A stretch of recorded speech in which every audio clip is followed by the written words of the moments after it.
Sup guys, and welcome to the unofficial patch notes for War Thunder on the 18th of May to the 23rd of May 2017, graciously provided by Mike 10D over on the War Thunder Reddit.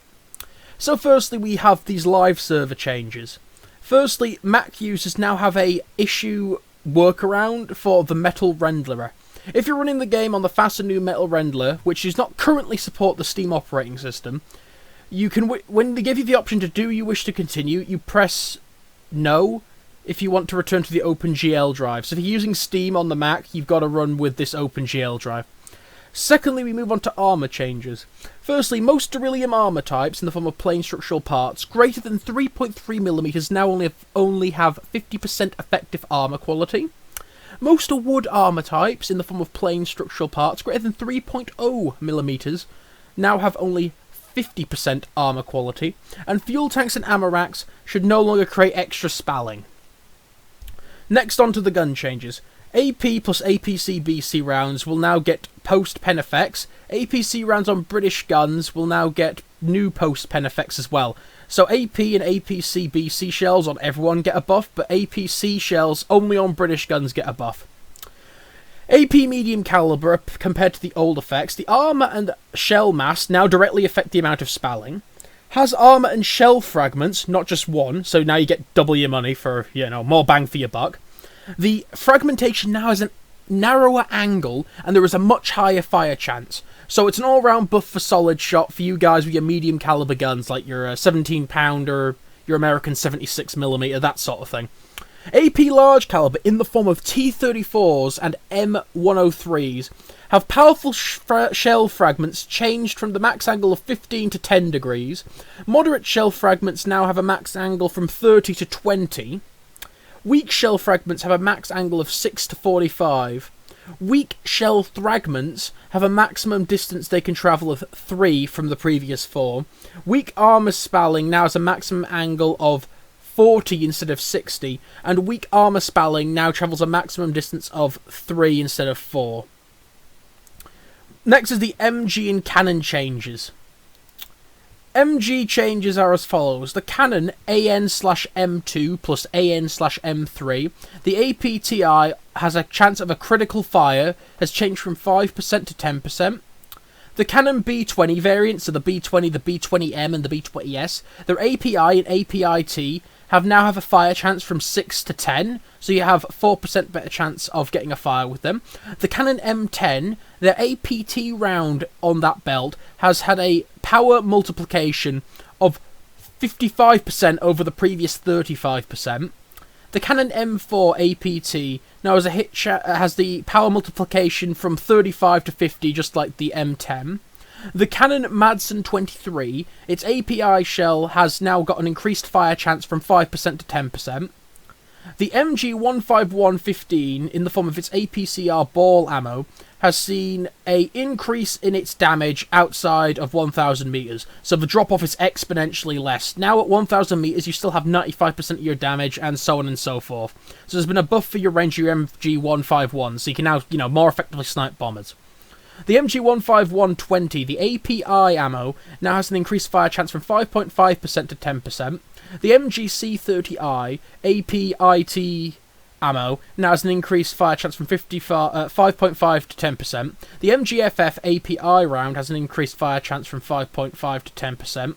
The MGFFM API belt ammunition type has an increased fire chance of 5.5 to 10.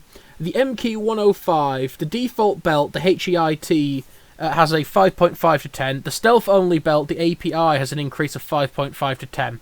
So, quite literally, if you are using a German cannon, your fire chance has gone from 5.5% to 10% across the board. So now, 1 in 10 of your cannon shots should set your opponent on fire.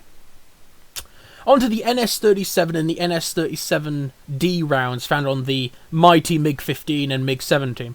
The APIT has a increased fire chance from 5% to 10%, and the APIT hit power multiplier, which means that the more shots you rack up, it goes from 35% to 60%. So a sustained burst with the 37 should absolutely rend the arsehole of whatever you're shooting, which is what it should do in real life. You're firing a shell the size of a fucking tennis ball.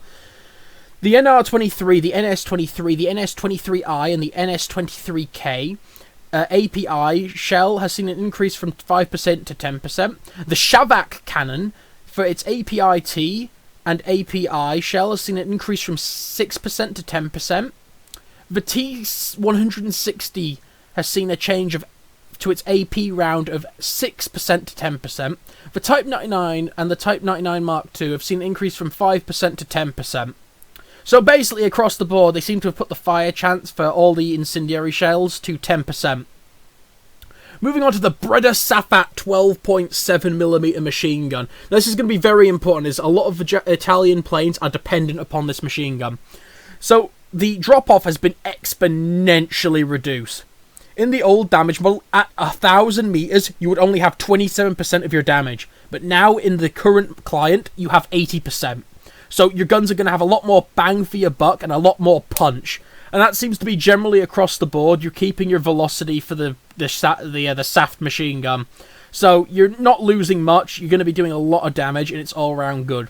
The exact same change applies to the Breda Safat 7.7, which has also seen a massive reduction in the damage drop-off.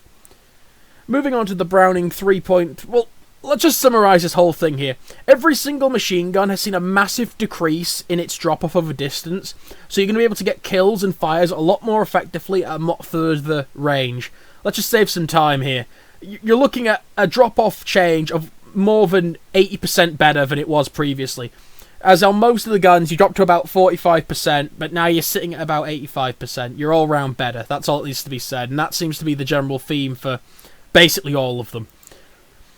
Moving on to the dev server changes. Updated flight models have been added for the BA-65K, the BF-109A1, the BR-20DR. It's lost an air brake. The Breda 88 is more manoeuvrable in arcade. The F-82E has had its VNE increased. The Fiat G91 PS has had its VNN increased to 1,011 kilometers per hour. The Fiat G91R1, the Fiat G55 Series 1, the G55 Series 1 SSO, the G55S, the G56, the Henschel 123A1, the KI-96, the KI-43-1, the KI-43-2, the KI-43-3 Otsu, the KI-44-1, the KI-44-2 Hey, the KI-44-2 Otsu, the MC-202, the MC-205 Series 1, the MC-205 Series 3, the P-108A Series 2, the P-108B Series 1, the P-108B Series 2, the PB-4Y2 Privateer, the MC-202EC has got a new flight model, the MC-205N2 has also got a new flight model. Bomb loads are as follows. Fiat G91 FFAR load changed to Hydra rockets, which just sounds kind of fucking sweet. What the hell's a Hydra rocket?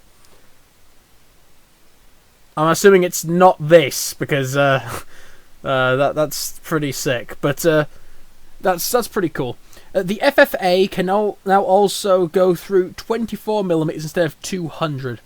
New controls, ship torpedo aiming plus toggle gunner's target controls. Tanks, the Su-57 has a max gun depression of minus 2.7 degrees to minus 5.0 degrees. The T-95E1 has had armour changes. It's got a SPAL shield now, which is 50mm from the previous 45. It has a gun mask, which was 381mm, but now it is 178. The front of gun mask cone has gone from 178mm to 50mm. The side of the gun mask cone has gone from 128mm to 50mm. Back of gun mask cone, which is hidden in game, has gone from 118mm to 254mm. So we've just mucked about with the geometry a bit on it, but it's going to pack a punch. The maximum gun depression is 9 to 10. And the maximum elevation is 19 to 20, so you've gained 1 degree up and down. The Object 268 has had armour changes. New armour plate of 50mm has been added to the gun. New armour plate of 80mm is added behind the gun. Both used to be part of the gun mask, but are now separate to stop. So technically you have more armour than before, because you have 3 instead of 1. So you're going to soak some armour-piercing ballistic cap shells and stuff to that regarding that. Smoke launchers have been added to the STB-1, the Type 74, the Type 87, the Tortoise, the A-13 Mark 1, the A-13 Mark 1 3rd Regiment, the A-13 Mark 2, the A-13 Mark 2 1939, the Centurion Mark 3, the Centurion Mark 3 SS-11, which I'm assuming is the premium one with the robot rockets, the Charioteer Mark 7, the Chieftain Mark 5, the FV-221 Carnivèron, the FV-4202, the FV-438 Swingfire, the Valentine Mark 11, the Valentine Mark 9, the ASU-85, the T-44-100, and the Centurion Mark 1. The Type 96 and 69... China has had the Type 69 and Type 69-2A added and then immediately removed on the dev server. I just had to read that twice. So they've added a new Chinese tank and then immediately removed it. Upcoming premium event vehicle? I think possible. Other changes. The CR-32 has had its telescope fixed. The PB-4Y2 Privateer has exhaust FX added. The BM-13N cannot drive while suspension is moved.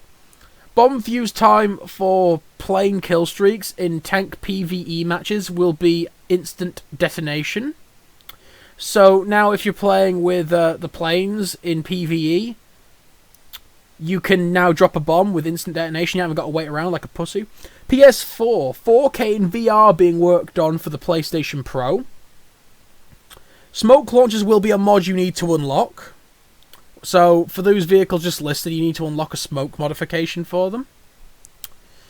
F2A1 Thatch Buffalo raised 0.6 BR in arcade and RB to a BR of 2.0. And there is an unused model for the F84G, not for Italy. Italy is having the BF109 G14 AS. Its BR is reduced to 0.3 in arcade for a BR of 5.3. Okay. BF109 G14 AS moved before the G56 in the tech tree. G55 Series 1 SSO moved before the MC205N2 in the tech tree. G56 raised 0.6 BR to 5.7. MC205N2 raised 0.3 BR to 4.3. And the G55 Series 1 SSO has been reduced by 0.3 BR to 4.0. So that's everything that has been leaked on the dev server. Like, comment, do all that stuff below, keep on gaming, and have a good one.